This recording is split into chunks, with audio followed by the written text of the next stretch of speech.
अगर तू दरवाजे से निकली, आला हजरत इमाम अहले सुन्नत मुजद्दिदीन मिल्लत मेरे आला हजरत से किसी ने पूछा था कि हजरत जी बीबी नात पढ़ सकती है? फतावा रज़विया की 14वीं जिल्द, बीबी मिलाद पढ़ सकती है? मिलाद। आला हजरत ने फरमाया अगर बीबी मिलाद पढ़ रही हो, नात पढ़ रही हो और उसकी आवाज गैर महरम के कानों तक जा रही हो, फरमाया उसे सवाब नहीं होगा, उसे हराम काम करने का गुनाह दिया जाएगा। बीबी को मना है, वो नात की आवाज भी औरत का ही नहीं पड़ता, दीन में तो औरत की आवाज का भी पड़ता है। दीन में तो औरत की, हजरत सैयदा ज़ैनब, हजरत फातिमा की वो लख्ते जिगर जो मैदान करबला में इमाम हुसैन बराबर की शरीक रही सैयदना इमाम हुसैन के साथ। याह्या बिन मोइन कहते हैं मैं 15 साल तक हजरत ज़ैनब का पड़ोसी रहा हूं। 15 साल, घर बराबर होता है ना, बंदा बीबी देख ही लेता है। वो बीबी कभी पर्दा डाल के जा रही है दवाई लेने, कभी नजर आ ही जाती है। कहते हैं 15 साल में सैयदा फातिमा की बेटी का पड़ोसी रहा हूं, मैंने कभी बुरके में छुपी हुई ज़ैनब भी नहीं देखी। बुरके में छुपी हुई ज़ैनब भी कभी नहीं देखी। हजरत अब्दुल्ला बिन जाफर तैयार जनाबे अली मुर्तजा के भाई थे, उनके बेटे के साथ इनका निकाह हुआ था, बीमार हो गई तो हजरत अब्दुल्ला कहने लगे ज़ैनब चल तुझे हकीम के पास ले जाऊं, तबीब के पास ले जाऊं। तो हजरत ज़ैनब कहने लगी आप जाइए मेरा हाल बता के दवाई ले आइए। तो हजरत अब्दुल्ला जाफर तैयार कहने लगे शरीयत में गुंजाइश है डॉक्टर के पास जाने, हकीम के पास जाने की गुंजाइश है, तू चलती क्यों नहीं? तो हजरत ज़ैनब कहने लगी शरीयत में गुंजाइश तो है पर अब्दुल्ला मेरी मजबूरी ये है कि मैं फातिमा की बेटी हूं। शरीयत में गुंजाइश तो है पर मेरी मजबूरी ये है कि मैं हुसैन की बहन हूं। शरीयत में गुंजाइश है पर मैं हसन की बहन हूं।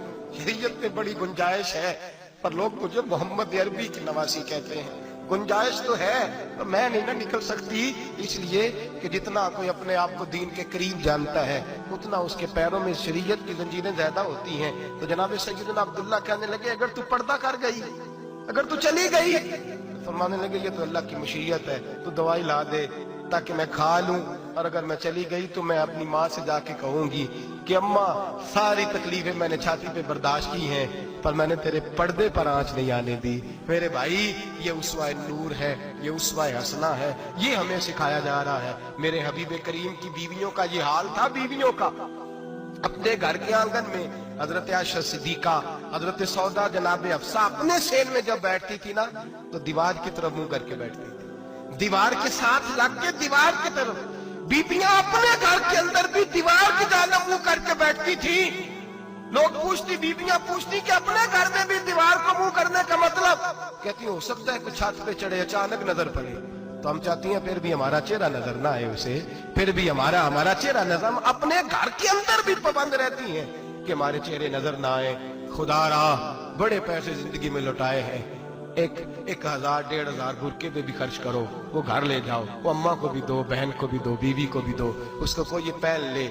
इसलिए कि जब तो हजरत फातिमा के तरीके का पर्दा करेगी तो तेरे आंगन में सैयदा ज़ैनब की तरह की बेटियां पैदा होंगी, वो उस सुन्नत पे चलने वाली बेटियां तेरे आंगन में आएंगी। खुदारा मेरे भाई आज ये नियत करो, ये इरादा करो और अपने घरों को पर्दे का पाबंद बनाओ। अगर एक बेटी पर्दादार हो गई तो कई खानदान पर्दादार हो जाएंगे, अगर एक बेटी पर्दादार हो गई तो कई घराने संवरेंगे, कई जगह पे नूर फैलेगा। ऐ अर्श के मालिक, ऐ मेरे महबूब के खुदा, तुझे वास्ता है मेरे महबूब की बीवियों का और तुझे सदका हुजूर की शहजादियों का।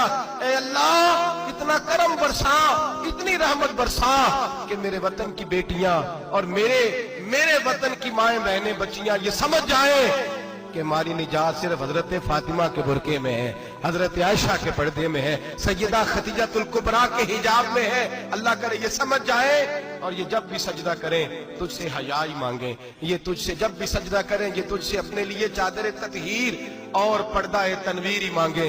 अल्लाह करे मुझ बेअमल की मुंह से निकले हुए लफ्ज किसी के दिल में तासीर बन के उतरे और फिर दुनिया के अंदर ये रिवाज आम हो कि हर कोई पर्दा करे, हर कोई बापर्दा हो जाए। ऐ अल्लाह तू तासीर नाजिल फरमा, ऐ अल्लाह तू अमल की दौलत नाजिल फरमा, ऐ अल्लाह हमारी बेटियों को इज्जत की चादर अता फरमा। हमेशा मिदहत खैरुल अनाम में गुजरे, दुआ है ये उम्र दरूद व सलाम में गुजरे। आखिर